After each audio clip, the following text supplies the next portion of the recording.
Chapter 10. The day passed much as the day before had done. Mrs. Hurst and Miss Bingley had spent some hours of the morning with the invalid, who continued, though slowly, to mend, and in the evening Elizabeth joined their party in the drawing-room. The loo table, however, did not appear. Mr. Darcy was writing, and Miss Bingley, seated near him, was watching the progress of his letter and repeatedly calling off his attention by messages to his sister. Mr. Hurst and Mr. Bingley were at piquet, and Mrs. Hurst was observing their game. Elizabeth took up some needlework, and was sufficiently amused in attending to what passed between Darcy and his companion. The perpetual commendations of the lady, either on his handwriting, or on the evenness of his lines, or on the length of his letter, with the perfect unconcern with which her praises were received, formed a curious dialogue, and was exactly in union with her opinion of each. "How delighted Miss Darcy will be to receive such a letter!"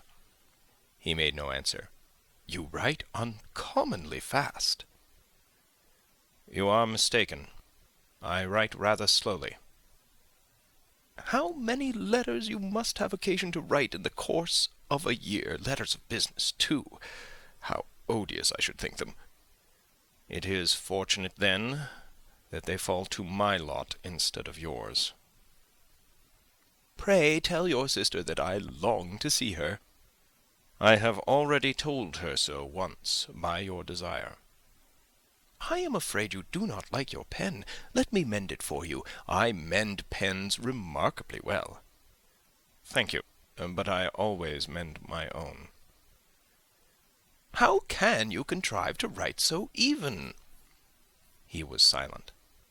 "Tell your sister I am delighted to hear of her improvement on the harp, and pray let her know that I am quite in raptures with her beautiful little design for a table, and I think it infinitely superior to Miss Grantley's." "Will you give me leave to defer your raptures till I write again? At present I have not room to do them justice." "Oh, it is of no consequence. I shall see her in January. But do you always write such charming long letters to her, Mr. Darcy?" "They are generally long, but whether always charming, it is not for me to determine." "It is a rule with me that a person who can write a long letter with ease cannot write ill." "That will not do for a compliment to Darcy, Caroline," cried her brother, "because he does not write with ease. He studies too much for words of 4 syllables. Do not you, Darcy?" "My style of writing is very different from yours." "Oh!" cried Miss Bingley, "Charles writes in the most careless way imaginable. He leaves out half his words, and blots the rest."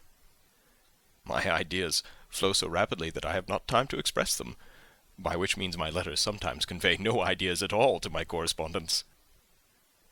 "Your humility, Mr. Bingley," said Elizabeth, "must disarm reproof." "Nothing is more deceitful," said Darcy, "than the appearance of humility. It is often only carelessness of opinion, and sometimes an indirect boast." "And which do you two call my little recent piece of modesty?" "The indirect boast, for you are really proud of your defects in writing, because you consider them as proceeding from rapidity of thought and carelessness of execution, which, if not estimable, you think at least highly interesting. The power of doing anything with quickness is always prized much by the possessor, and often without any attention to the imperfection of the performance. When you told Mrs. Bennet this morning that if you ever resolved upon quitting Netherfield, you should be gone in 5 minutes, you meant it to be a sort of panegyric, of compliment to yourself. And yet what is there so very laudable in a precipitance which must leave very necessary business undone, and can be of no real advantage to yourself or anyone else?" "Nay," cried Bingley, "this is too much, to remember at night all the foolish things that were said in the morning. And yet, upon my honour, I believe what I said of myself to be true, and I believe it at this moment. At least, therefore, I did not assume the character of needless precipitance merely to show off before the ladies." "I dare say you believed it, But I am by no means convinced that you would be gone with such celerity. Your conduct would be quite as dependent on chance as that of any man I know. And if, as you were mounting your horse, a friend were to say, 'Bingley, you had better stay till next week,' you would probably do it. You would probably not go, and at another word might stay a month." "You have only proved by this," cried Elizabeth, "that Mr. Bingley did not do justice to his own disposition. You have shown him off now much more than he did himself." "I am extremely gratified," said Bingley, "by your converting what my friend says into a compliment on the sweetness of my temper. But I am afraid you are giving it a turn which that gentleman did by no means intend, for he would certainly think better of me if under such a circumstance I were to give a flat denial and ride off as fast as I could." "Would Mr. Darcy then consider the rashness of your original intentions as atoned for by your obstinacy in adhering to it?" "Upon my word, I cannot exactly explain the matter. Darcy must speak for himself." "You expect me to account for opinions which you choose to call mine, but which I have never acknowledged. Allowing the case, however, to stand according to your representation, you must remember, Miss Bennet, that the friend who is supposed to desire his return to the house and the delay of his plan has merely desired it, asked it without offering one argument in favour of its propriety." "To yield readily, easily, to the persuasion of a friend is no merit with you?" "To yield without conviction is no compliment to the understanding of either." "You appear to me, Mr. Darcy, to allow nothing for the influence of friendship and affection. A regard for the requester would often make one readily yield to a request, without waiting for arguments to reason one into it. I am not particularly speaking of such a case as you have supposed about Mr. Bingley. We may as well wait, perhaps, till the circumstance occurs before we discuss the discretion of his behaviour thereupon. But in general and ordinary cases between friend and friend, where one of them is desired by the other to change a resolution of no very great moment, should you think ill of that person for complying with the desire, without waiting to be argued into it?" "Will it not be advisable, before we proceed on this subject, to arrange with rather more precision the degree of importance which is to appertain to this request, as well as the degree of intimacy subsisting between the parties?" "By all means," cried Bingley. "Let us hear all the particulars, not forgetting their comparative height and size, for that will have more weight in the argument, Miss Bennet, than you may be aware of. I assure you that if Darcy were not such a great tall fellow in comparison with myself, I should not pay him half so much deference. I declare I do not know a more awful object than Darcy, on particular occasions, and in particular places, at his own house especially, and of a Sunday evening, when he has nothing to do." Mr. Darcy smiled, but Elizabeth thought she could perceive that he was rather offended, and therefore checked her laugh. Miss Bingley warmly resented the indignity he had received, in an expostulation with her brother for talking such nonsense. "I see your design, Bingley," said his friend. "You dislike an argument, and want to silence this." "Perhaps I do. Arguments are too much like disputes. If you and Miss Bennet will defer yours till I am out of the room, I shall be very thankful, and then you may say whatever you like of me." "What you ask," said Elizabeth, "is no sacrifice on my side, and Mr. Darcy had much better finish his letter." Mr. Darcy took her advice, and did finish his letter. When that business was over, he applied to Miss Bingley and Elizabeth for an indulgence of some music. Miss Bingley moved with some alacrity to the pianoforte, and, after a polite request that Elizabeth would lead the way, which the other as politely and more earnestly negatived, she seated herself. Mrs. Hurst sang with her sister, and while they were thus employed, Elizabeth could not help observing, as she turned over some music books that lay on the instrument, how frequently Mr. Darcy's eyes were fixed on her. She hardly knew how to suppose that she could be an object of admiration to so great a man, and yet that he should look at her because he disliked her was still more strange. She could only imagine, however, at last, that she drew his notice because there was something wrong and reprehensible, according to his ideas of right, than in any other person present. The supposition did not pain her. She liked him too little to care for his approbation. After playing some Italian songs, Miss Bingley varied the charm by a lively Scotch air, and soon afterwards Mr. Darcy, drawing near Elizabeth, said to her, "Do not you feel a great inclination, Miss Bennet, to seize such an opportunity of dancing a reel?" She smiled, but made no answer. He repeated the question with some surprise at her silence. "Oh," she said, "I heard you before, but I could not immediately determine what to say in reply. You wanted me, I know, to say yes, that you might have the pleasure of despising my taste. But I always delight in overthrowing those kind of schemes, and cheating a person of their premeditated contempt. I have, therefore, made up my mind to tell you that I do not want to dance a reel at all, and now despise me if you dare." "Indeed, I do not dare." Elizabeth, having rather expected to affront him, was amazed at his gallantry, but there was a mixture of sweetness and archness in her manner which made it difficult for her to affront anybody, and Darcy had never been so bewitched by any woman as he was by her. He really believed that were it not for the inferiority of her connections, he should be in some danger. Miss Bingley saw, or suspected enough to be jealous, and her great anxiety for the recovery of her dear friend Jane received some assistance from her desire of getting rid of Elizabeth.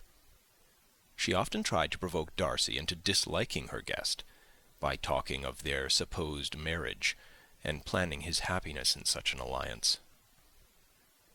"I hope," she said, as they were walking together in the shrubbery the next day, "you will give your mother-in-law a few hints, when this desirable event takes place, as to the advantage of holding her tongue; and if you can compass it, do assure the younger girls of running after officers; and if I may mention so delicate a subject, endeavour to check that little something bordering on conceit and impertinence which your lady possesses." "Have you anything else to propose for my domestic felicity?" "Oh, yes.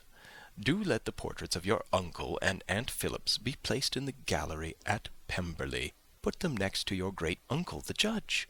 They are in the same profession, you know, only in different lines. As for your Elizabeth's picture, you must not have it taken, for what painter could do justice to those beautiful eyes?" "It would not be easy indeed to catch their expression, but their colour and shape, and the eyelashes, so remarkably fine, might be copied." At that moment they were met from another walk by Mrs. Hurst and Elizabeth herself. "I did not know that you intended to walk," said Miss Bingley, in some confusion lest they had been overheard. "You used us abominably ill," answered Mrs. Hurst, "running away without telling us that you were coming out." Then, taking the disengaged arm of Mr. Darcy, she left Elizabeth to walk by herself. The path just admitted 3. Mr. Darcy felt their rudeness, and immediately said, "This walk is not wide enough for our party. We had better go into the avenue." But Elizabeth, who had not the least inclination to remain with them, laughingly answered, "No, no, stay where you are. You are charmingly grouped, and appear to uncommon advantage. The picturesque would be spoilt by admitting a 4th. Good-bye."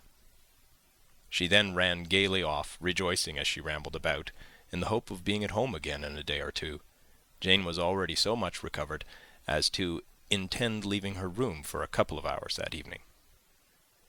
End of Chapter 10. Chapter 11.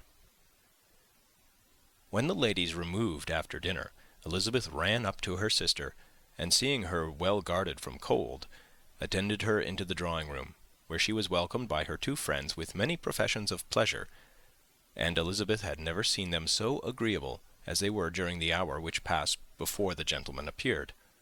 Their powers of conversation were considerable. They could describe an entertainment with accuracy, relate an anecdote with humour, and laugh at their acquaintance with spirit. But when the gentleman entered, Jane was no longer the first object. Miss Bingley's eyes were instantly turned toward Darcy, and she had something to say to him before he had advanced many steps. He addressed himself to Miss Bennet with a polite congratulation. Mr. Hurst also made her a slight bow, and said he was very glad, but diffuseness and warmth remained for Bingley's salutation. He was full of joy and attention. The first half-hour was spent in piling up the fire, lest she should suffer from the change of room, and she removed at his desire to the other side of the fireplace, that she might be further from the door. He then sat down by her, and talked scarcely to anyone else. Elizabeth, at work in the opposite corner, saw it all with great delight. When the tea was over, Mr. Hurst reminded his sister-in-law of the card-table, but in vain. She had obtained private intelligence that Mr. Darcy did not wish for cards, and Mr. Hurst soon found even his open petition rejected. She assured him that no one intended to play, and the silence of the whole party on the subject seemed to justify her. Mr. Hurst had therefore nothing to do but to stretch himself on one of the sofas and go to sleep. Darcy took up a book. Miss Bingley did the same, and Mrs. Hurst, principally occupied in playing with her bracelets and rings, joined now and then in her brother's conversation with Miss Bennet. Miss Bingley's attention was quite as much engaged in watching Mr. Darcy's progress through his book as in reading her own, and she was perpetually either making some inquiry or looking at his page. She could not win him, however, to any conversation. He merely answered her question and read on. At length, quite exhausted by the attempt to be amused with her own book, which she had only chosen because it was the second volume of his, she gave a great yawn and said, "How pleasant it is to spend an evening in this way! I declare, after all, there is no enjoyment like reading. How much sooner one tires of anything than of a book! When I have a house of my own, I shall be miserable if I have not an excellent library." No one made any reply. She then yawned again, threw aside her book, and cast her eyes round the room in quest for some amusement. When hearing her brother mentioning a ball to Miss Bennet, she turned suddenly towards him and said, "By the by, Charles, are you really serious in meditating a dance at Netherfield? I would advise you, before you determine on it, to consult the wishes of the present party. I am much mistaken if there are not some among us who a ball would be rather a punishment than a pleasure." "If you mean Darcy," cried her brother, "he may go to bed, if he chooses, before it begins. But as for the ball, it is quite a settled thing, and as soon as Nichols has made white soup enough, I shall send round my cards." "I should like balls infinitely better," she replied, "if they were carried on in a different manner. But there is something insufferably tedious in the usual process of such a meeting. It would surely be much more rational if conversation instead of dancing were made the order of the day." "Much more rational, my dear Caroline, I dare say, but it would not be near so much like a ball." Miss Bingley made no answer, and soon afterwards she got up and walked about the room. Her figure was elegant, and she walked well, but Darcy, at whom it was all aimed, was still inflexibly studious. In the desperation of her feelings, she resolved on one effort more, and turning to Elizabeth, said, "Miss Eliza Bennet, let me persuade you to follow my example, and take a turn about the room. I assure you it is very refreshing after sitting so long in one attitude." Elizabeth was surprised, but agreed to it immediately. Miss Bingley succeeded no less in the real object of her civility. Mr. Darcy looked up. He was as much awake to the novelty of attention in that quarter as Elizabeth herself could be, and unconsciously closed his book. He was directly invited to join their party, but he declined it, observing that he could imagine but two motives for their choosing to walk up and down the room together, with either of which motives his joining them would interfere. What could he mean? She was dying to know what could be his meaning, and asked Elizabeth whether she could at all understand him. "Not at all," was her answer. "But depend upon it, he means to be severe on us, and our surest way of disappointing him will be to ask nothing about it." Miss Bingley, however, was incapable of disappointing Mr. Darcy in anything, and persevered, therefore, in requiring an explanation of his two motives. "I have not the smallest objection to explaining them," said he, as soon as she allowed him to speak. "You either choose this method of passing the evening because you are in each other's confidence, and have secret affairs to discuss, or because you are conscious that your figures appear to the greatest advantage in walking. If the first, I would be completely in your way, and if the second, I can admire you much better as I sit by the fire." "Oh, shocking!" cried Miss Bingley. "I never heard anything so abominable. How shall we punish him for such a speech?" "Nothing so easy if you have but the inclination," said Elizabeth. "We can all plague and punish one another. Tease him, laugh at him. Intimate as you are, you must know how it is to be done." "But upon my honour, I do not. I do assure you that my intimacy has not yet taught me that. Tease calmness of manner and presence of mind? No, no. Feel he may defy us there. And as to laughter, we will not expose ourselves, if you please, by attempting to laugh without a subject. Mr. Darcy may hug himself." "Mr. Darcy is not to be laughed at?" cried Elizabeth. "That is an uncommon advantage. And uncommon I hope it will continue, for it would be a great loss to me to have many such acquaintances. I dearly love a laugh." "Miss Bingley," said he, "has given me more credit than can be. The wisest and the best of men, nay, the wisest and best of their actions, may be rendered ridiculous by a person whose first object in life is a joke." "Certainly," replied Elizabeth, "there are such people, but I hope I am not one of them.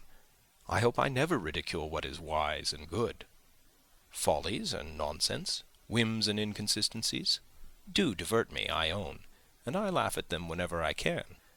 But these, I suppose, are precisely what you are without." "Perhaps that is not possible for anyone. But it has been the study of my life to avoid those weaknesses which often expose a strong understanding to ridicule." "Such as vanity and pride?" "Yes, vanity is a weakness indeed. But pride, where there is a real superiority of mind, pride will be always under good regulation." Elizabeth turned away to hide a smile. "Your examination of Mr. Darcy is over, I presume?" said Miss Bingley. "And pray, what is the result?" "I am perfectly convinced by it that Mr. Darcy has no defect. He owns it himself without disguise."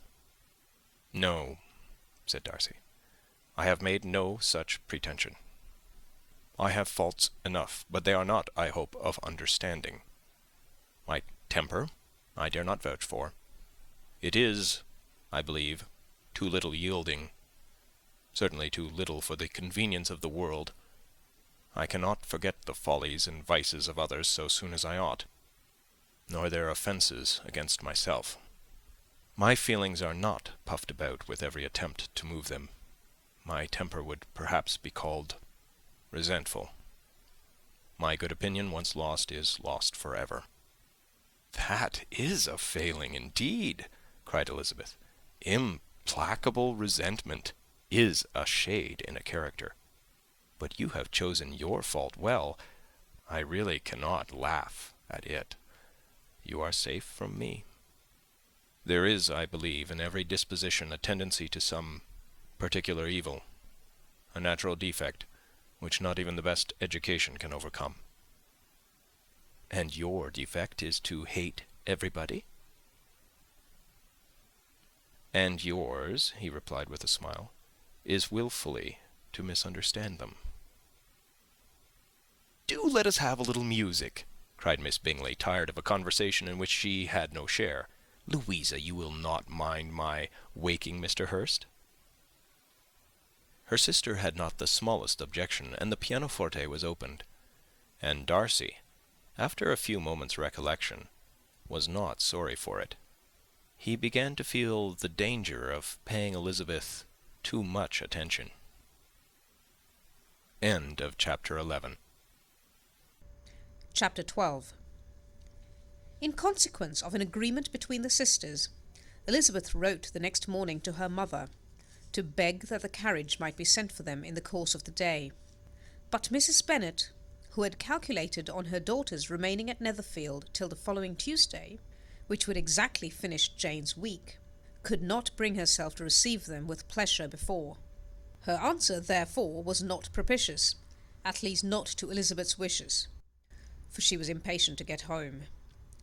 Mrs. Bennet sent them word that they could not possibly have the carriage before Tuesday, and in her postscript it was added that if Mr. Bingley and his sister pressed them to stay longer, she could spare them very well. Against staying longer, however, Elizabeth was positively resolved, nor did she much expect it would be asked, and fearful, on the contrary, as being considered as intruding themselves needlessly long, she urged Jane to borrow Mr. Bingley's carriage immediately, and at length it was settled that their original design of leaving Netherfield that morning should be mentioned, and the request made. The communication excited many professions of concern, and enough was said of wishing them to stay at least till the following day to work on Jane, and till the morrow their going was deferred. Miss Bingley was then sorry that she had proposed the delay, for her jealousy and dislike of one sister much exceeded her affection for the other. The master of the house heard with real sorrow that they were to go so soon, and repeatedly tried to persuade Miss Bennet that it would not be safe for her, that she was not enough recovered. But Jane was firm where she felt herself to be right. To Mr. Darcy it was welcome intelligence. Elizabeth had been at Netherfield long enough. She attracted him more than he liked, and Miss Bingley was uncivil to her, and more teasing than usual to himself. He wisely resolved to be particularly careful that no sign of admiration should now escape him, nothing that could elevate her with the hope of influencing his felicity. Sensible that if such an idea had been suggested, his behaviour during the last day must have material weight in confirming or crushing it.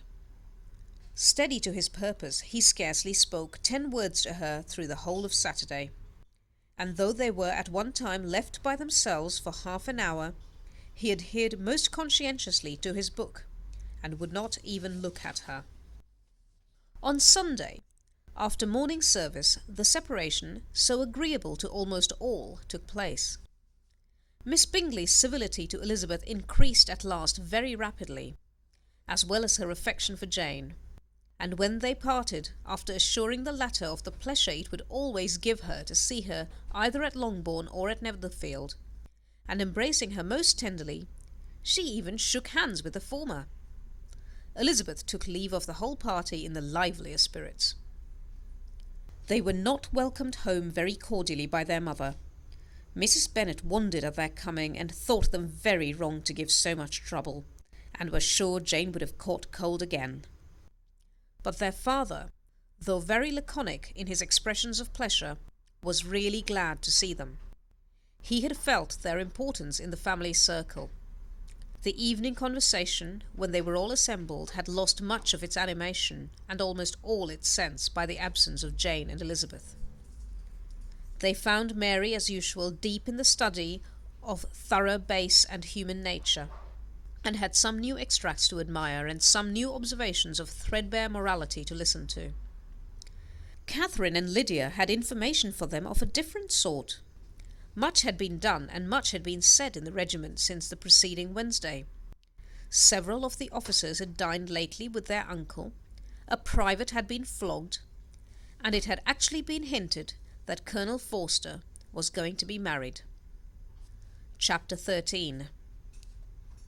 "I hope, my dear," said Mr. Bennet to his wife, as they were at breakfast the next morning, that you have ordered a good dinner today, because I have reason to expect an addition to our family party."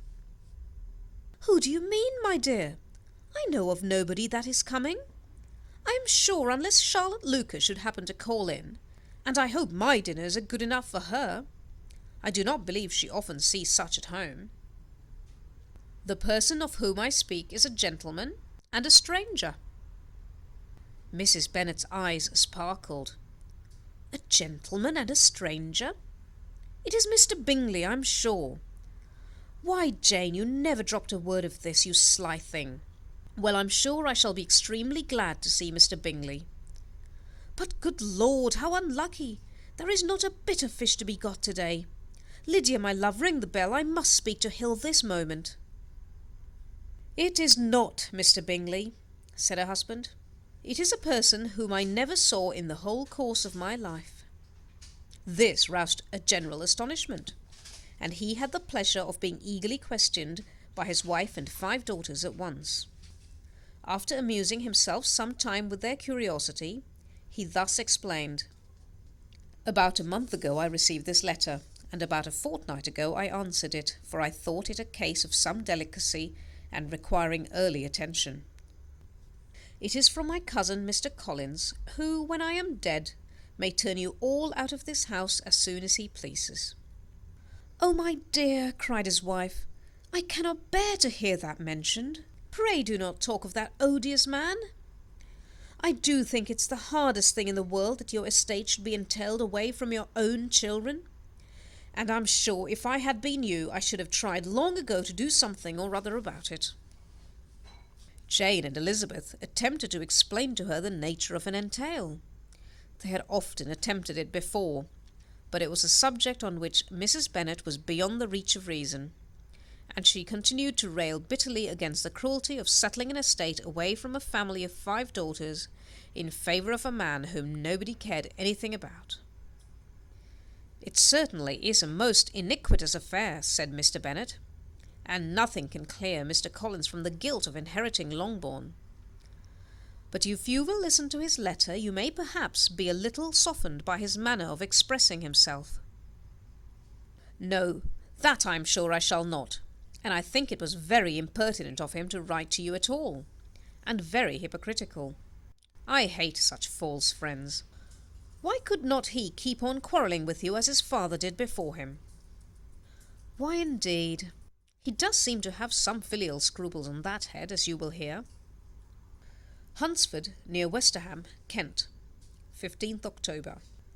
"Dear Sir, the disagreement subsisting between yourself and my late honoured father always gave me much uneasiness, and since I have had the misfortune to lose him, I have frequently wished to heal the breach, but for some time I was kept back by my own doubts, fearing lest it might seem disrespectful to his memory for me to be on good terms with any one with whom it had always pleased him to be at variance. There, Mrs. Bennet. My mind, however, is now made up on the subject, for having received ordination at Easter, I have been so fortunate as to be distinguished by the patronage of the Right Honourable Lady Catherine de Bourgh, widow of Sir Lewis de Bourgh, whose bounty and beneficence has preferred me to the valuable rectory of this parish, where it shall be my earnest endeavour to demean myself with grateful respect towards her ladyship, and be ever ready to perform those rites and ceremonies which are instituted by the Church of England. As a clergyman, moreover, I feel it my duty to promote and establish the blessing of peace in all families within the reach of my influence, and on these grounds I flatter myself that my present overtures of goodwill are highly commendable, and that the circumstance of my being next in the entail of Longbourn estate will be kindly overlooked on your side, and not lead you to reject the offered olive branch. I cannot be otherwise than concerned at being the means of injuring your amiable daughters, and beg leave to apologize for it, as well as to assure you of my readiness to make them every possible amends, but of this hereafter. If you should have no objection to receive me into your house, I propose myself the satisfaction of waiting on you and your family Monday, November 18th, by 4 o'clock. and shall probably trespass on your hospitality till the Saturday se'nnight following, which I can do without any inconvenience, as Lady Catherine is far from objecting to my occasional absence on a Sunday, providing that some other clergyman is engaged to do the duty of the day. I remain, dear sir, with respectful compliments to your lady and daughters, your well-wisher and friend, William Collins. At 4 o'clock, therefore, we may expect this peacemaking gentleman, said Mr. Bennet as he folded up the letter. He seems to be a most conscientious and polite young man, upon my word, and I doubt not will prove a valuable acquaintance, especially if Lady Catherine should be so indulgent as to let him come to us again. There is some sense in what he says about the girls, however, and if he is disposed to make them any amends, I shall not be the person to discourage him. Though it is difficult, said Jane, to guess in what way he can mean to make us the atonement he thinks our due. The wish is certainly to his credit. Elizabeth was chiefly struck with his extraordinary deference for Lady Catherine, and his kind intention of christening, marrying, and burying his parishioners whenever it were required. He must be an oddity, I think, said she. I cannot make him out. There is something very pompous in his style. And what can he mean by apologizing for being next in the entail? We cannot suppose he would help it if he could. Can he be a sensible man, sir? No, my dear, I think not. I have great hopes of finding him quite the reverse. There is a mixture of civility and self-importance in his letter which promises well. I am impatient to see him. In point of composition, said Mary, his letter does not seem defective. The idea of the olive branch, perhaps, is not wholly new, yet I think it is well expressed. To Catherine and Lydia, neither the letter nor its writer were in any degree interesting. It was next to impossible that their cousin should come in a scarlet coat, and it was now some weeks since they had received pleasure from the society of a man in any other colour. As for their mother, Mr. Collins' letter had done away with much of her ill will, and she was preparing to see him with a degree of composure which astonished her husband and daughters.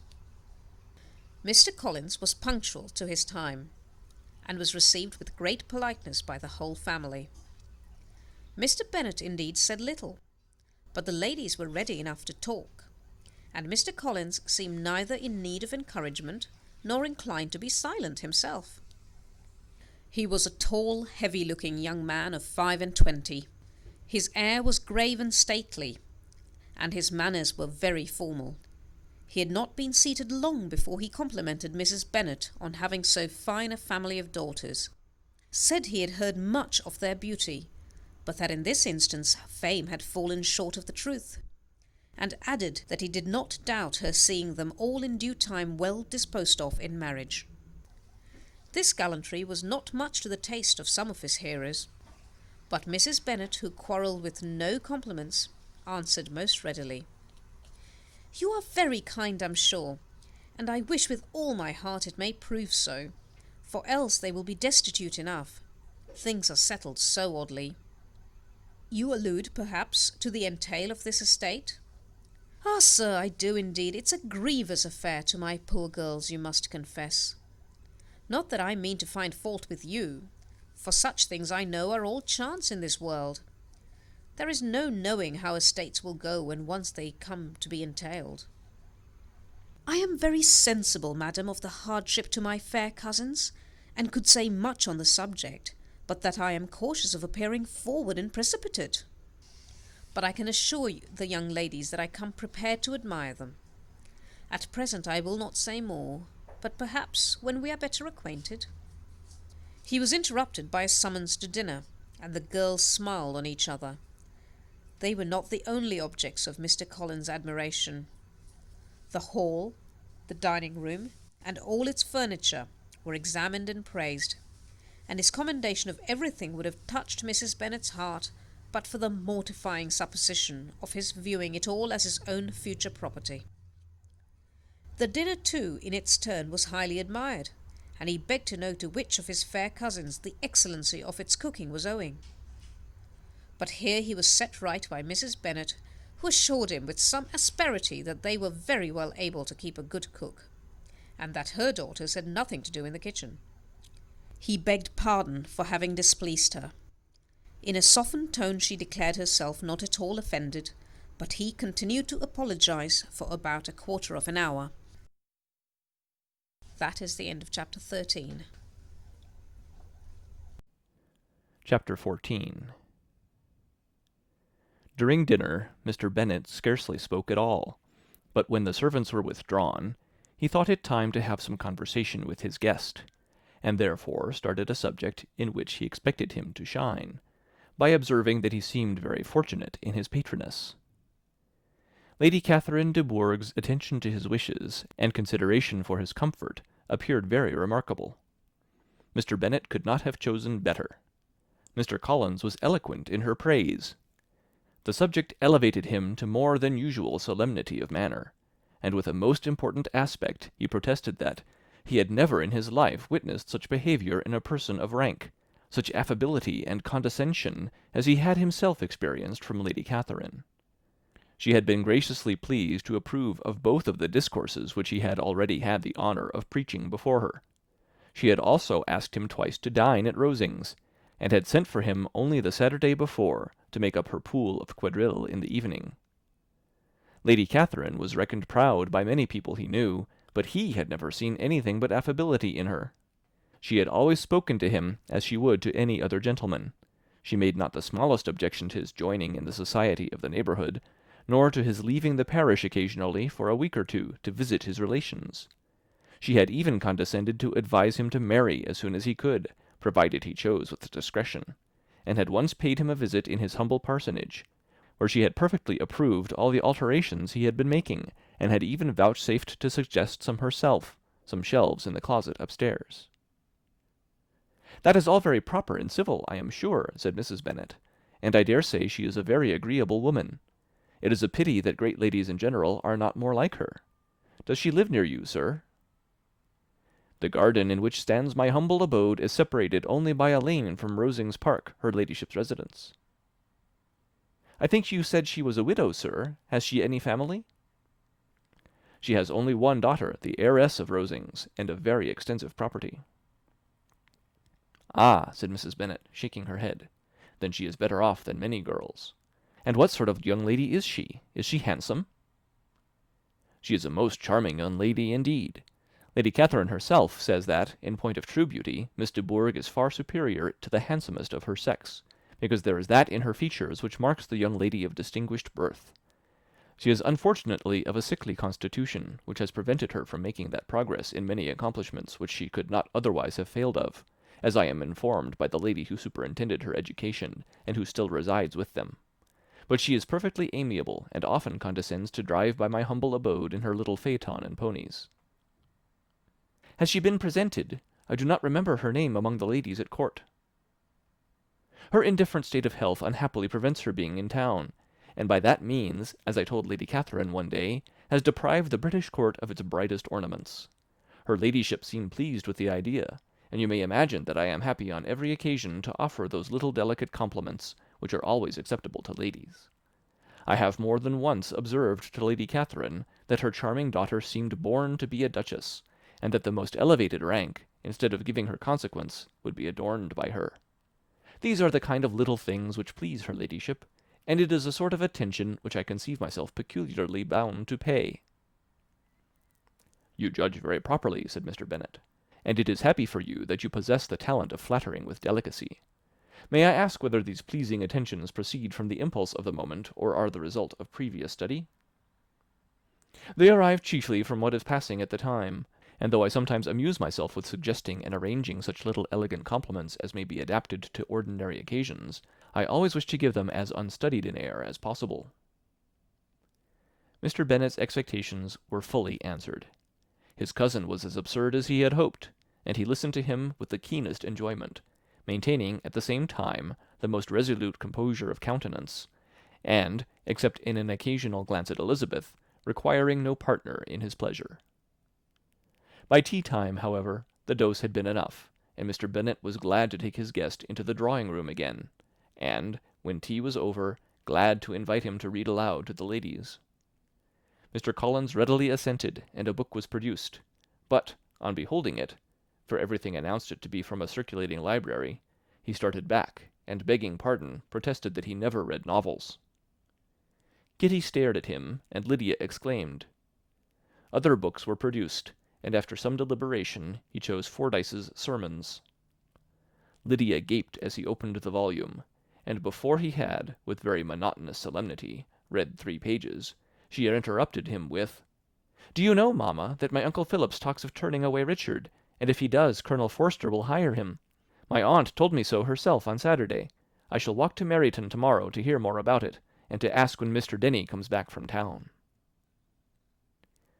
Lydia was bid by her 2 eldest sisters to hold her tongue, but Mr. Collins, much offended, laid aside his book, and said, "I have often observed how little young ladies are interested by books of a serious stamp, though written solely for their benefit. It amazes me, I confess, for certainly there can be nothing so advantageous to them as instruction. But I will no longer importune my young cousin." Then, turning to Mr. Bennet, he offered himself as his antagonist at backgammon.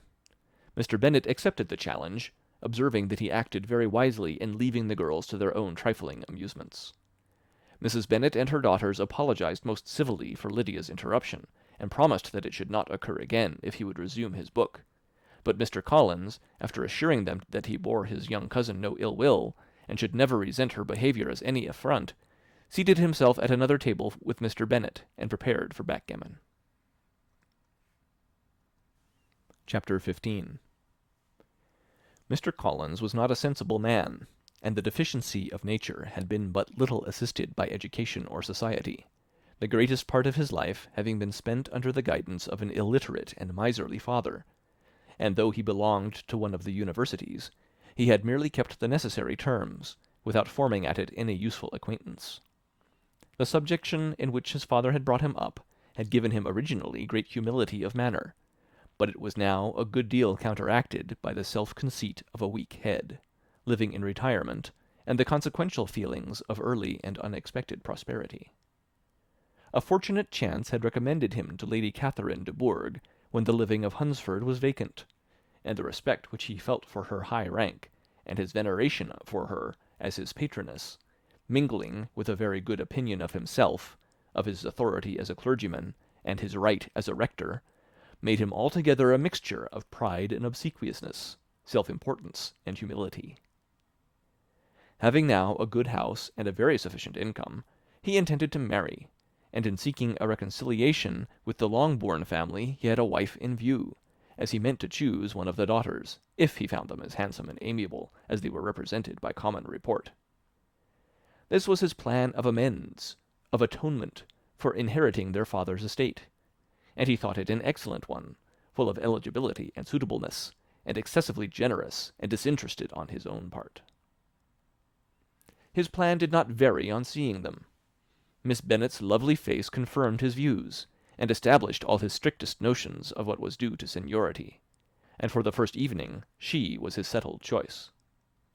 The next morning, however, made an alteration, for in a quarter of an hour's tête-à-tête with Mrs. Bennet before breakfast, a conversation beginning with his parsonage house, and leading naturally to the avowal of his hopes that a mistress might be found for it at Longbourn, produced from her, amid very complaisant smiles and general encouragement, a caution against the very Jane he had fixed on.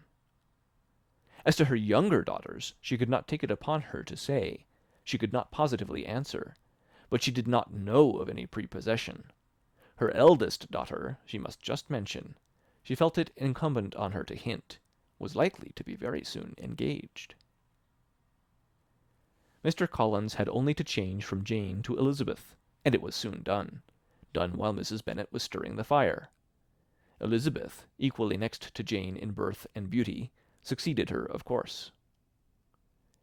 Mrs. Bennet treasured up the hint, and trusted that she might soon have 2 daughters married, and the man whom she could not bear to speak of the day before was now high in her good graces. Lydia's intention of walking to Meryton was not forgotten. Every sister except Mary agreed to go with her, and Mr. Collins was to attend them, at the request of Mr. Bennet, who was most anxious to get rid of him, and have his library to himself. for thither Mr. Collins had followed him after breakfast, and there he would continue, nominally engaged with one of the largest folios in the collection, but really talking to Mr. Bennet, with little cessation, of his house and garden at Hunsford. Such doings discomposed Mr. Bennet exceedingly. In his library he had been always sure of leisure and tranquillity, and though prepared, as he told Elizabeth, to meet with folly and conceit in every other room of the house, he was used to be free from them there. His civility therefore was most prompt in inviting Mr. Collins to join his daughters in their walk, and Mr. Collins, being in fact much better fitted for a walker than a reader, was extremely pleased to close his large book and go. In pompous nothings on his side, and civil assents on that of his cousins, their time passed till they entered Meryton. The attention of the younger ones was then no longer to be gained by him. Their eyes were immediately wandering up in the street in quest of the officers, and nothing less than a very smart bonnet indeed, or a really new muslin in a shop window, could recall them. But the attention of every lady was soon caught by a young man, whom they had never seen before, of most gentlemanlike appearance, walking with another officer on the other side of the way. The officer was the very Mr. Denny concerning whose return from London Lydia came to inquire, and he bowed as they passed. All were struck with the stranger's air, all wondered who he could be, and Kitty and Lydia, determined if possible to find out, led the way across the street, under pretence of wanting something in an opposite shop, and fortunately had just gained the pavement when the two gentlemen, turning back, had reached the same spot. Mr. Denny addressed them directly, and entreated permission to introduce his friend, Mr. Wickham, who had returned with him the day before from town, and, he was happy to say, had accepted a commission in their corps. This was exactly as it should be, for the young man wanted only regimentals to make him completely charming. His appearance was greatly in his favour. He had all the best part of beauty, a fine countenance, a good figure, and very pleasing address. The introduction was followed up on his side by a happy readiness of conversation, a readiness at the same time perfectly correct and unassuming, and the whole party was still standing and talking together very agreeably when the sound of horses drew their notice, and Darcy and Bingley were seen riding down the street. On distinguishing the ladies of the group, the two gentlemen came directly towards them, and began the usual civilities. Bingley was the principal spokesman, and Miss Bennet the principal object. He was then, he said, on his way to Longbourn on purpose to inquire after her. Mr. Darcy corroborated it with a bow, and was beginning to determine not to fix his eyes on Elizabeth, when they were suddenly arrested by the sight of the stranger, and Elizabeth, happening to see the countenance of both as they looked at each other, was all astonishment at the effect of the meeting. Both changed colour. One looked white, the other red. Mr. Wickham, after a few moments, touched his hat, a salutation which Mr. Darcy just deigned to return. What could be the meaning of it? It was impossible to imagine. It was impossible not to long to know. In another minute Mr. Bingley, but without seeming to have noticed what passed, took leave and rode on with his friend. Mr. Denny and Mr. Wickham walked with the young ladies to the door of Mr. Phillips's house, and then made their bows, in spite of Miss Lydia's pressing entreaties that they should come in, and even in spite of Mrs. Phillips's throwing up the parlour window and loudly seconding the invitation.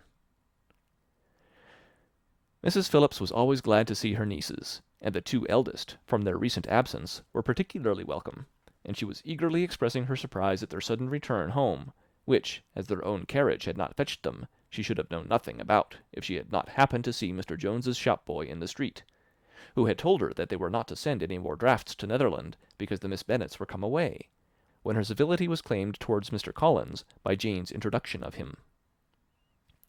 She received him with her very best politeness, which he returned with as much more, apologizing for his intrusion, without any previous acquaintance with her, which he could not help flattering himself, however, might be justified by his relationship to the young ladies who introduced him to her notice. Mrs. Phillips was quite awed by such an excess of good breeding, but her contemplation of one stranger was soon put to an end by exclamations and inquiries about the other, of whom, however, she could only tell her nieces what they already knew, that Mr. Denny had brought him from London, and that he was to have a lieutenant's commission in the shire. She had been watching him the last hour, she said, as he walked up and down the street, and had Mr. Wickham appeared, Kitty and Lydia would certainly have continued the occupation, but unluckily no one passed windows now, except a few of the officers, who, in comparison with the stranger, were become stupid, disagreeable fellows. Some of them were to dine with the Phillipses the next day, and their aunt promised to make her husband call on Mr. Wickham, and give him an invitation also, if the family from Longbourn would come in the evening. This was agreed to, and Mrs. Phillips protested that they would have a nice, comfortable, noisy game of lottery tickets, and a little bit of hot supper afterwards.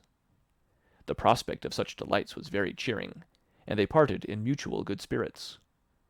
Mr. Collins repeated his apologies in quitting the room, and was assured with unwearying civility that they were perfectly needless. As they walked home, Elizabeth related to Jane what she had seen pass between the two gentlemen, but though Jane would have defended either or both had they appeared to be in the wrong, she could no more explain such behaviour than her sister. Mr. Collins, on his return, highly gratified Mrs. Bennet by admiring Mrs. Phillips's manners and politeness. He protested that, except Lady Catherine and her daughter, he had never seen a more elegant woman, for she had not only received him with the utmost civility, but even pointedly included him in her invitation for the next evening, although utterly unknown to her before. Something, he supposed, might be attributed to his connection with them, but yet he had never met with so much attention in the whole course of his life. End of chapter 15. Recorded November 13th, 2005, in Longmont, Colorado. Chapter 16. As no objection was made to the young people's engagement with their aunt, and all Mr. Collins' scruples of leaving Mr. and Mrs. Bennet for a single evening during his visit were most steadily resisted, the coach conveyed him and his 5 cousins at a suitable hour to Meryton, and the girls had the pleasure of hearing, as they entered the drawing-room, that Mr. Wickham had accepted their uncle's invitation, and was then in the house.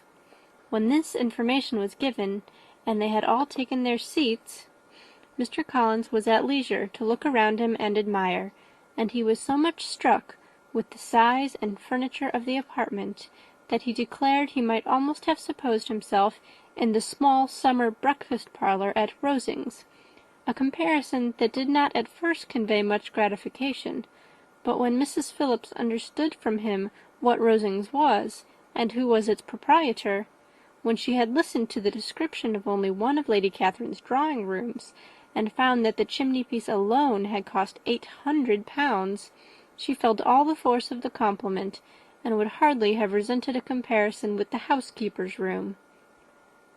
In describing to her all the grandeur of Lady Catherine and her mansion, with occasional digressions in praise of his own humble abode, and the improvements it was receiving, he was happily employed until the gentlemen joined them, and he found in Mrs. Phillips a very attentive listener, whose opinion of his consequence increased with what she heard, and who was resolving to retail it all among her neighbours as soon as she could. To the girls, who could not listen to their cousin, and who had nothing to do but wish for an instrument, and examine their own indifferent imitations of china on the mantelpiece, the interval of waiting appeared very long. It was over at last, however. The gentleman did approach, and when Mr. Wickham walked into the room, Elizabeth felt that she had neither been seeing him before, nor thinking of him since, with the smallest degree of unreasonable admiration. The officers of the shire were in general a very creditable, gentlemanlike set, and the best of them were of the present party, but Mr. Wickham was as far beyond them all in person, countenance, air, and walk, as they were superior to the broad-faced, stuffy Uncle Phillips, breathing port wine, who followed them into the room. Mr. Wickham was the happy man towards whom almost every female eye was turned, and Elizabeth was the happy woman by whom he finally seated himself, and the agreeable manner in which he immediately fell into conversation, though it was only on its being a wet night, made her feel that the commonest, dullest, most threadbare topic might be rendered interesting by the skill of the speaker. With such rivals for the notice of the fair as Mr. Wickham and the officers, Mr. Collins seemed to sink into insignificance. To the young ladies he certainly was nothing, but he had still at intervals a kind listener in Mrs. Phillips, and was by her watchfulness most abundantly supplied with coffee and muffin. When the card tables were placed, he had the opportunity of obliging her in turn, by sitting down to whist. "I know little of the game at present," said he, "but I shall be glad to improve myself, for in my situation in life—" Mrs. Phillips was very glad for his compliance, but could not wait for his reason. Mr. Wickham did not play at whist, and with ready delight was he received at the other table between Elizabeth and Lydia. At first there seemed danger of Lydia's engrossing him entirely, for she was a most determined talker, but being likewise extremely fond of lottery tickets, she soon grew too much interested in the game, too eager in making bets and exclaiming after prizes, to have attention for anyone in particular. Allowing for the common demands of the game, Mr. Wickham was therefore at leisure to talk to Elizabeth, and she was very willing to hear him, though what she chiefly wished to hear she could not hope to be told, the history of his acquaintance with Mr. Darcy. She dared not even mention that gentleman. Her curiosity, however, was unexpectedly relieved. Mr. Wickham began the subject himself. He inquired how far Netherfield was from Meryton, and, after receiving her answer, asked in a hesitating manner how long Mr. Darcy had been staying there. "About a month," said Elizabeth, and then, unwilling to let the subject drop, added, "He is a man of very large property in Derbyshire, I understand." "Yes," replied Mr. Wickham, "his estate there is a noble one. A clear 10,000 per annum. You could not have met with a person more capable of giving you certain information on that head than myself, for I have been connected with his family in a particular manner from my infancy." Elizabeth could not but look surprised. "You may well be surprised, Miss Bennet, at such an assertion, after seeing, as you probably might, the very cold manner of our meeting yesterday. Are you much acquainted with Mr. Darcy?" "As much as I ever wish to be," cried Elizabeth very warmly. "I have spent 4 days in the same house with him, and I think him very disagreeable." "I have no right to give my opinion," said Wickham, "as to his being agreeable or otherwise. I am not qualified to form one. I have known him too long and too well to be a fair judge. It is impossible for me to be impartial. But I believe your opinion of him would in general astonish, and perhaps you would not express it quite so strongly anywhere else. Here you are in your own family." "Upon my word, I say no more here than I might say in any house in the neighbourhood, except Netherfield. He is not at all liked in Hertfordshire. Everybody is disgusted with his pride. You will not find him more favourably spoken of by anyone." "I cannot pretend to be sorry," said Wickham, after a short interruption, "that he, or that any man, should not be estimated beyond their deserts, but with him I believe it does not often happen. The world is blinded by his fortune and consequence, or frightened by his high and imposing manners, and sees him only as he chooses to be seen." "I should take him, even on my slight acquaintance, to be an ill-tempered man." Wickham only shook his head. "I wonder," said he, at the next opportunity of speaking, "whether he is likely to be in this country much longer." "I do not at all know, but I heard nothing of his going away when I was at Netherfield. I hope your plans in favour of the shire will not be affected by his being in the neighbourhood." "Oh, no! It is not for me to be driven away by Mr. Darcy. If he wishes to avoid seeing me, he must go. We are not on friendly terms, and it always gives me pain to meet him, but I have no reason for avoiding him but what I might proclaim before all the world, a sense of very great ill-usage, and most painful regrets at his being what he is. His father, Miss Bennet, the late Mr. Darcy, was one of the best men that ever breathed, and the truest friend I ever had, and I can never be in company with this Mr. Darcy without being grieved to the soul by 1,000 tender recollections. His behaviour to myself has been scandalous, but I verily believe I could forgive him anything and everything, rather than his disappointing the hopes and disgracing the memory of his father." Elizabeth found the interest of the subject increase, and listened with all her heart, but the delicacy of it prevented further inquiry. Mr. Wickham began to speak on more general topics, Meryton, the neighbourhood, the society, appearing highly pleased with all that he had yet seen, and speaking of the latter with gentle but very intelligible gallantry. "It was the prospect of constant society, and good society," he added, "which was my chief inducement to enter the shire. I knew it to be a most respectable, agreeable corps, and my friend Denny tempted me further by his account of their present quarters, and the very great attentions and excellent acquaintances Meryton had procured them. Society, I own, is necessary to me. I have been a disappointed man, and my spirits will not bear solitude. I must have employment and society. A military life is not what I was intended for, but circumstances have now made it eligible. The church ought to have been my profession. I was brought up for the church, and I should at this time have been in possession of a most valuable living, had it pleased the gentleman we were speaking of just now." "Indeed!" "Yes, the late Mr. Darcy bequeathed me the next presentation of the best living in his gift. He was my godfather, and excessively attached to me. I cannot do justice to his kindness. He meant to provide for me amply, and thought he had done it, but when the living fell, it was given elsewhere." "Good heavens!" cried Elizabeth. "But how could that be? How could his will be disregarded? Why did you not seek legal redress?" "There was just such an informality in the terms of the bequest as to give me no hope from law. A man of honour could not have doubted the intention, but Mr. Darcy chose to doubt it, or to treat it as a merely conditional recommendation, and to assert that I had forfeited all claim to it by extravagance, imprudence, in short, anything or nothing. Certain it is that the living became vacant 2 years ago, exactly as I was of an age to hold it, and that it was given to another man, and no less certain is it that I cannot accuse myself of having really done anything to deserve to lose it. I have a warm, unguarded temper, and I may have spoken my opinion of him and to him too freely. I can recall nothing worse, but the fact is that we are very different sort of men, and that he hates me."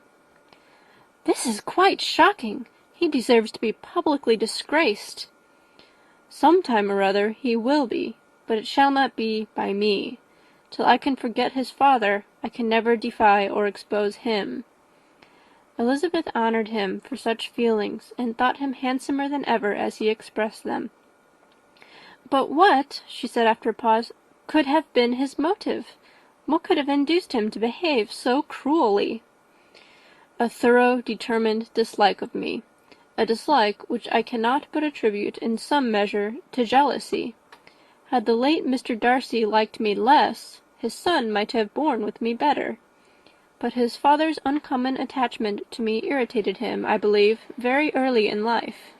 He had not a temper to bear the sort of competition in which we stood, the sort of preference which was often given me.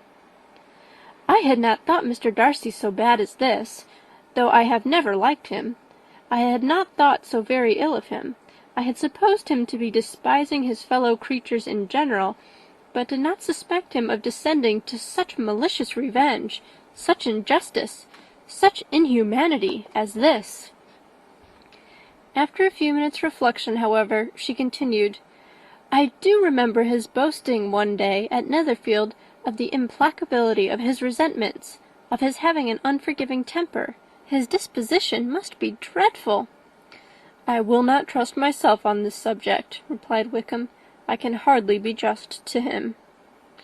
Elizabeth was again deep in thought, and after a time exclaimed, "To treat in such a manner the godson, the friend, the favourite of his father!" She could have added, "A young man, too, like you, whose very countenance may vouch for your being amiable." But she contented herself with, and one, too, who had probably been his companion from childhood, connected together, as I think you said, in the closest manner. We were born in the same parish, within the same park, the greatest part of our youth was passed together, inmates of the same house, sharing the same amusements, objects of the same parental care. My father began life in the profession which your uncle, Mr. Phillips, appears to do so much credit to, but he gave up everything to be of use to the late Mr. Darcy, and devoted all his time to the care of the Pemberley property. He was most highly esteemed by Mr. Darcy, a most intimate confidential friend. Mr. Darcy often acknowledged himself to be under the greatest obligations to my father's active superintendence, and when, immediately before my father's death, Mr. Darcy gave him a voluntary promise of providing for me, I am convinced that he felt it to be as much a debt of gratitude to him as of his affection to myself. "How strange!" cried Elizabeth. "How abominable! I wonder that the very pride of this Mr. Darcy has not made him just to you, if from no better motive, that he should not have been too proud to be dishonest, for dishonesty I must call it." "It is wonderful," replied Wickham, "for almost all his actions may be traced to pride, and pride had often been his best friend. It has connected him nearer with virtue than with any other feeling, but we are none of us consistent, and in his behaviour to me there were stronger impulses even than pride." "Can such abominable pride as his have ever done him good?" "Yes, it has often led him to be liberal and generous, to give his money freely, to display hospitality, to assist his tenants, and to relieve the poor. Family pride and filial pride, for he is very proud of what his father was, have done this. Not to appear to disgrace the family, to degenerate from the popular qualities, or lose the influence of the Pemberley house, is a powerful motive. He has also brotherly pride, which, with some brotherly affection, makes him a very kind and careful guardian of his sister, and you will hear him generally cried up as the most attentive and best of brothers." "What sort of girl is Miss Darcy?" He shook his head. "I wish I could call her amiable. It gives me pain to speak ill of a Darcy, but she is too much like her brother, very, very proud. As a child she was affectionate and pleasing, and extremely fond of me, and I have devoted hours and hours to her amusement, but she is nothing to me now. She is a handsome girl, about 15 or 16, and, I understand, highly accomplished. Since her father's death her home has been London, where a lady lives with her and superintends her education." After many pauses and many trials of other subjects, Elizabeth could not help reverting once more to the first, and saying, "I am astonished at his intimacy with Mr. Bingley.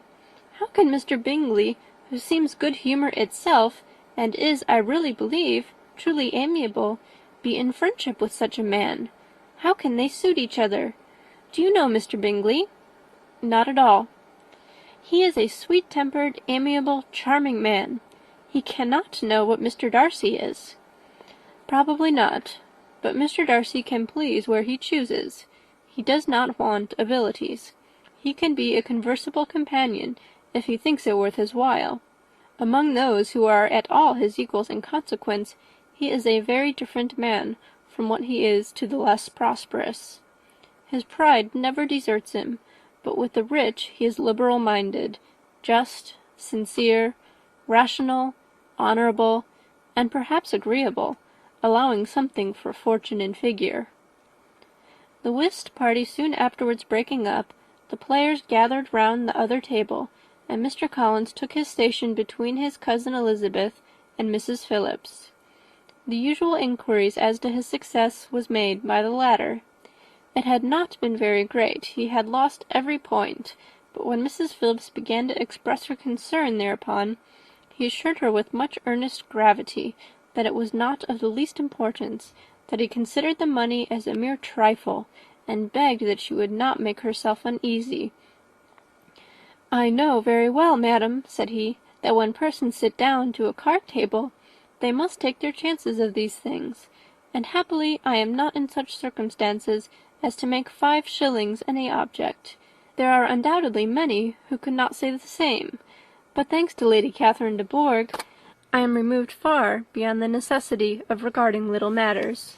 Mr. Wickham's attention was caught, and after observing Mr. Collins for a few moments, he asked Elizabeth in a low voice whether her relation was very intimately acquainted with the family of de Bourgh.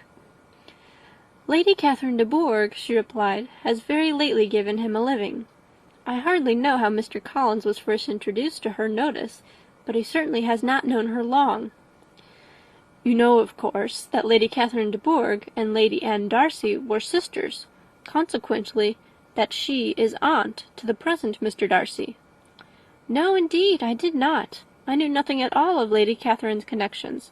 I never heard of her existence till the day before yesterday.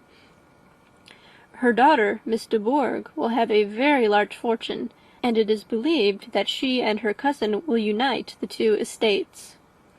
This information made Elizabeth smile, as she thought of poor Miss Bingley.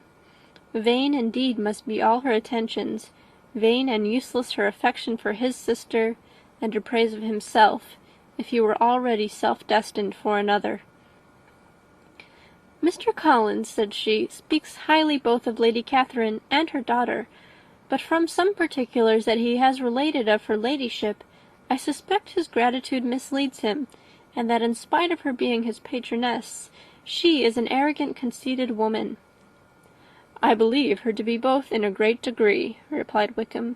"I have not seen her for many years, but I very well remember that I never liked her, and that her manners were dictatorial and insolent. She has the reputation of being remarkably sensible and clever, but I rather believe she derives part of her abilities from her rank and fortune, part from her authoritative manner, and the rest from the pride for her nephew, who chooses that everyone connected with him should have an understanding of the first class." Elizabeth allowed that he had given a very rational account of it, and they continued talking together with mutual satisfaction till supper put an end to cards, and gave the rest of the ladies their share of Mr. Wickham's attentions. There could be no conversation in the noise of Mrs. Phillips's supper party, but his manners recommended him to everybody. Whatever he said was said well, and whatever he did, done gracefully. Elizabeth went away with her head full of him. She could think of nothing but of Mr. Wickham, and of what he had told her, all the way home. But there was not time for her even to mention his name as they went, for neither Lydia nor Mr. Collins were once silent. Lydia talked incessantly of lottery tickets, of the fish she had lost and the fish she had won, and Mr. Collins, in describing the civility of Mr. and Mrs. Phillips, protesting that he did not in the least regard his losses at whist, enumerating all the dishes at supper, and repeatedly fearing that he crowded his cousins, had more to say than he could well manage before the carriage stopped at Longbourn House. End of Chapter 16. Chapter 17. Elizabeth related to Jane the next day what had passed between Mr. Wickham and herself. Jane listened with astonishment and concern. She knew not how to believe that Mr. Darcy could be so unworthy of Mr. Bingley's regard, and yet it was not in her nature to question the veracity of a young man of such amiable appearance as Wickham. The possibility of his having endured such unkindness was enough to interest all her tender feelings, and nothing remained therefore to be done but to think well of them both, to defend the conduct of each, and throw into the account of accident or mistake whatever could not be otherwise explained. "They have both," said she, "been deceived, I dare say, in some way or other, of which we can form no idea. Interested people have perhaps misrepresented each to the other. It is, in short, impossible for us to conjecture the causes or circumstances which may have alienated them, without actual blame on either side." "Very true indeed. And now, my Jane, what have you got to say on behalf of the interested people who have probably been concerned in the business? Do clear them too, or we shall be obliged to think ill of somebody." Laugh as much as you choose, but you will not laugh me out of my opinion. My dearest Lizzy, do but consider in what a disgraceful light it places Mr. Darcy, to be treating his father's favourite in such a manner, one whom his father had promised to provide for. It is impossible.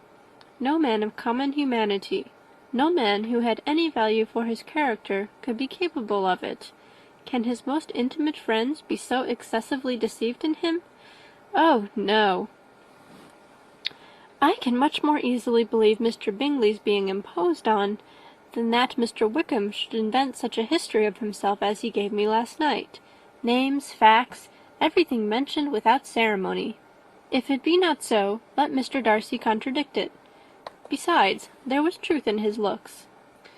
It is difficult indeed. It is distressing. One does not know what to think. I beg your pardon, one knows exactly what to think. But Jane could think with certainty on only one point, that Mr. Bingley, if he had been imposed on, would have much to suffer when the affair became public. The two young ladies were summoned from the shrubbery where this conversation passed by the arrival of the very persons of whom they had been speaking.